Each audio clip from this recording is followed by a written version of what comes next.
I'm excited. I just got a text I want to share with you guys, and it's about those buyers I met with last Sunday. Okay, I'm gonna say this right now.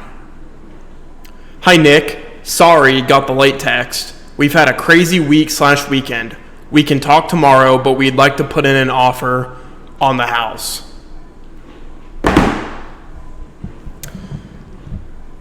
This is a very likely chance that if the offer goes in well, I might already have my first transaction closed soon. Now, obviously, you get paid at closing. The transaction stuff doesn't get paid through then. But if they want me to represent them as an agent, they will want to go ahead and work with me. Now, the fact of the matter is why would they want to use me as an agent if they've already found the house that they wanted and all that stuff? And, there's a fair point there. I didn't even think about that until I got there. But we're not going to think about that, okay? Because I think, truthfully, there is something that we can get out of both of these. And really, the fact of the matter is if the seller decides to pay the commission for me, then everyone benefits, okay? So this is a really good opportunity for me to get my first transaction in real estate from hosting an open house. Huge deal. Now, this is contingent upon if they weren't talking to the other agent that I'm competing with that was referred to them by the bank. But I don't think they are because they're reaching out to me. And they're talking to me about an offer when I'm not the listing agent, which means that they are likely going to want to work with me as an agent, okay? Just going to go ahead and put that out there. So with that being said, what does this mean? Well, the facts are that they want to make an offer on the home. They don't have an agent, and they want to reach out to me. Now, here are the things that I'm concerned about. Were they talking with the other agent? Did they already sign an agreement? Do they even need to sign a paper or contract with me? Do they even want to? Those are my two main concerns right there. But the fact of the matter stands is that it's looking really good for me. Now let's keep moving forward. At least let's keep talking about this. And I want to talk more about the hypotheticals because to me, I think it's important to go over. If this goes perfectly and this goes exactly the way I want to, and they sign a buyer's contract with me and they're able to actually purchase the home and then it closes and all that stuff goes through, I am going to be extremely ahead of most agents because if I am able to close on a transaction before 2 months, I'm really just over a month into real estate. The fact that I would be 43 days in and I already have a buyer contract signed is a huge green sign that I'm doing the right things. And of course, I got to give credit to Tyler for that. I got to give credit to everyone here that's helped me for that. But of course, this is all contingent upon if it does end up working. And if not, if this literally just becomes like, we don't need to work with you, Nick, or we have the other agent, I'm getting close. Okay, I hosted an open house today, and it can be defeating. I don't like hosting open houses sometimes because people just don't want to be sold to. They're like, get away from me. But depending on the price and the home that you're looking at, some people literally just don't have an agent. I had a guy show up today. His name's Julian. Nice guy, computer software engineer. He works in downtown Indy. I met with him. He doesn't even have an agent. Like, he literally wrote down no. I thought they did because his friend came by, and his friend already bought a home in Fisher. So I was like, maybe he referred him to his agent. He just doesn't have an agent. Okay, I want to keep following up with Julian now. So I got another lead from that. Okay, I also had another lead from someone who only put their phone number in, which is fine. You don't need your email and everything like that because I can find their address probably pretty easily. But again, leads. Okay, volume is the most important thing here. If I can produce high amounts of volume, high quality practices, then the probability of me working with my first client is very high because I am maximizing the potential outcome of what I could be getting. So that's the important key here. The important key here is that if I maximize my output, like my input, then it's going to increase my probability. It's like like when you're doing a ticket raffle, and you're trying to get a prize, well, obviously if you buy more tickets, the chances of you getting the prize is higher. It's the exact same thing here. The more I do the thing, the more likely I am to get to my goal, which is why you need to do maximum input. But you can't do that while half-assing it or doing the wrong things. So I'm glad I'm doing the right things of hosting open houses, getting them to sign in the sheet, follow up with them, focus on what open houses I want to host, which would be smaller, like lower priced homes for first-time home buyers, that stuff. Huge deal for me. For sale by owners, doing FSBO appointments. I have a FSBO meeting around 1 p.m. on Wednesday. Okay, it's like a listing preview, a listing appointment. I have a listing appointment for a for sale by owner whose home's been on the market for 180 days.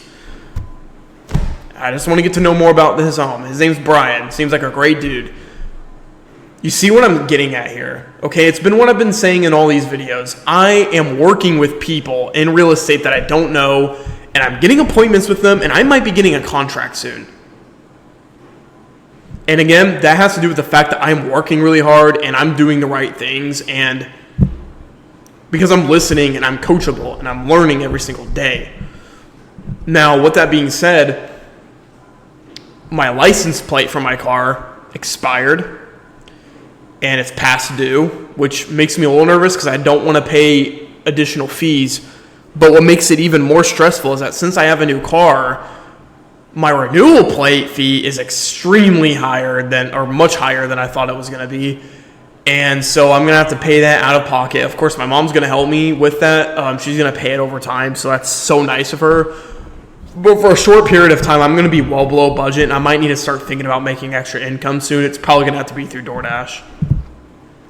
Because with DoorDash, I can truly work my own hours, and, you know, obviously I can do my prospecting in the morning, and then I can do my marketing while I'm DoorDashing, and then go to the gym, then come back. So, and if I do that 5 days a week, then, you know, like I'm going to be able to make good money from that. Just good side money, right? So again, it's still an option for me. I really don't want to have to find a real estate job. I don't think I'm going to have to, because again, if I have to DoorDash full time, that's just what I'm going to do, just because I can work whenever I want. I think that's more important than working a real estate job where I have to work at a certain time and it's just going to interfere with my schedule. But hopefully I don't have to get to that point. Okay, getting a real estate job, that's like the end, like that's the, if everything goes to crap, that's like the final resort, which again, I don't think we're going to get there because of how I'm strategically planning everything. Now, with that being said,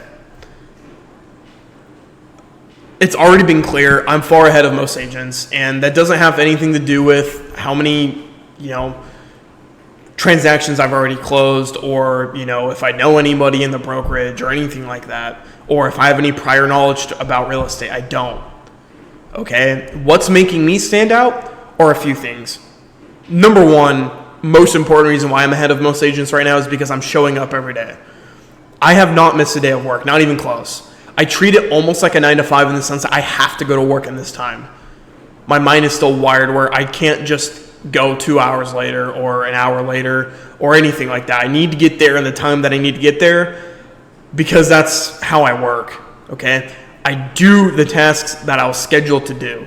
Now, sometimes I don't call FSBOs, but yesterday or Friday I called 11 of them. I got to follow up with them again on Monday, okay? So I'm doing the work. I'm showing up every day. I'm doing the right things. Number two is exactly that. I'm doing the right things. So instead of working on my logo, instead of working on my branding, instead of just taking a bunch of classes, which obviously classes are important, but I'm getting a lot of practical on-field real estate stuff and lead generation, which I knew actually prior to going into real estate, because January of 2024, so about a year and a half after I actually got into real estate full-time, I already understood right off the bat that lead generation is the most important thing that you need to focus on, and so that was like a fundamental. Now, if you've seen my previous videos, it was a challenge figuring out how I actually will generate leads. It took me about 2 weeks, 2 to 3 weeks to really figure out what I'm doing there. But as soon as I got to my third week, I was like, okay, FSBOs, open houses, that's like my thing right now. Okay, that's how I'm generating, and social media, obviously. That's like a more of a passive, long-term growth thing is social media. So I got 3 lead gen strategies. What's the other thing? I would say the other thing that's making me ahead of most agents is that I'm asking questions and I'm being coached. So Tyler coaches me every day. We switched from every day to Mondays and Fridays only because he wants me to kind of get out of the nest and start really working and getting to our routine and then kind of talking about it. But he's been a huge help on what I've been doing. Genuinely huge help. Huge help. I don't know where I would be without Tyler right now. And that also goes to say with anyone else that's in the office that I've been talking to and that's been helping me. They've just been a phenomenal help. And honestly, I don't know where I'd be without them. And I'm so grateful because I could have my first transaction soon. And I keep saying that in every single one of my videos of I'm having my first transaction now. I'm having my first transaction. Could have my first client. I'm genuinely for real. I'm saying that because it's going to happen soon. It will. I know it will because it's all based on probability. I've been maximizing my inputs on what I've been putting into my business. And of course, if you do a sheer amount of work, you're going to get something out of it. And sometimes you got to do more than the other guy, but that's how it is. So there's that. Okay, that's why I'm ahead of the game. And also, look around me. I'm just a guy. I got nothing else in my life but this. And that's also one amazing factor about me is that I have nothing to lose. I have no distractions. It's just me. Okay, I don't have a girlfriend. I don't have kids. I don't have a dog. I don't have pets. I don't have responsibilities for anyone but myself. I mean, obviously, I like to bear the responsibility of helping my family. But you know what I mean. I'm talking like immediate responsibility. No, I don't have that. And I'm looking back when I started, and I'm just thinking, Tyler said it. I've grown. I've grown so much since my first day. So much. And just imagine where I'm going to be a month from now. 2 months from now. 2 months from now, with the sheer amount of effort I've been doing and the amount of work that I've been doing to get myself to grow, I'll likely already have multiple listings by then. I'm just convinced I will. Because I'm doing the work that's necessary to get there. And the better I get at calling and the better I get at these things, the higher the conversion rates are going to be. Again, it's just math. It literally is just math. You just got to do the things, and sometimes you might need to do more than the other guy just based on raw skill, but that's okay because ultimately you're going to get there. So that's so important. And going back to the video I made yesterday, this is what I love to do. I went to Bloomington on Friday, and it was a fun time. I watched football, great. But this is more fun in my opinion, truthfully. And I don't say that as for me to diss my friends. I love my friends. I love hanging out with my friends. But this is what I love. I love waking up in the morning, making coffee, doing my thing, getting the grind, doing my real estate stuff, and just getting at work. And I love working. I love what I do. And I genuinely feel free. I truthfully feel free now because I'm doing what I love. And I didn't know if real estate was something I was going to enjoy. Honestly, I didn't. And sometimes I don't enjoy it. I don't enjoy making 11 FSBO calls and people telling me, stop calling me, and people just being rude on the phone in general. I don't like that. That's not fun. Okay? I don't like that. But for the most part, I love my day.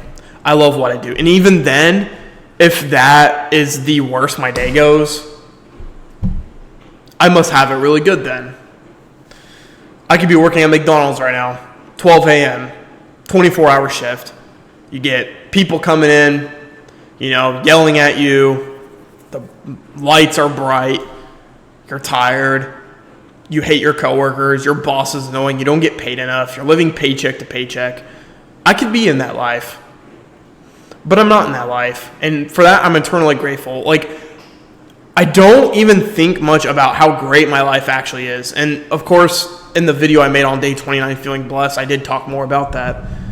But that's because I don't focus, and this is going to a new topic in the video. The reason why my life isn't like that is because I don't look at jobs like most people my age do.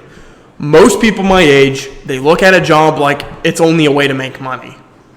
I work a job to make money. and that's their default. A job shouldn't just be to make money, especially if you're young. A job should never be, I'm making money, I work at Culver's or I work at Walmart. There's nothing wrong with working at those jobs. You got to do what you got to do. There's nothing wrong with working at those jobs. But if you have the option to choose, which most people do, they don't think they do, but most people do, you want to find a job to where you're actually going to build a career and you're going to build skills to where you're going to leverage those skills and actually be useful at something in the sense of something that's highly leveraged and actually is going to be able to make you money. So that could be management. That could be public relations. That could be, journalism, or that could be, business, finance, accounting, whatever it may be. Okay, you don't even need a college degree. Okay, we already talked about Charlie Kirk a couple days ago. He didn't have a college degree. My colleague Mike, who is one of the top realtors in Westfield, doesn't even have a degree. Okay, so you don't need a college degree, but what you do need is you need skills and expertise. And the only way you're going to get there is finding out what you want to do, what career you want to get into, and being driven and motivated to get your goals. But most people my age don't think about that. They just think money, and that's it. That's all what a job is worth for. Who cares about your boss? You hate your boss. Thankfully enough, in my leasing job, I love my boss. I loved my job as a leasing agent. I like this more. I like this way more, actually, because I'm free. I'm unchained. And that's the most important thing here. Essentially what I want to get at in this video, and this is day 43. I'm going to read this text again. And, hey Nick, sorry, got the late text. We've had a crazy week. We can talk tomorrow, but we'd like to put an offer on the house.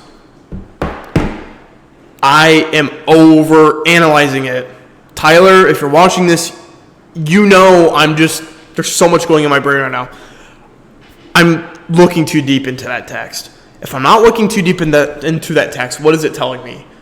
They're talking to me. They want to make an offer. They want to sign something with me. Let's get it done. I get money, but I also help them find their home, their first starter home, and Wendy gets her listing commission.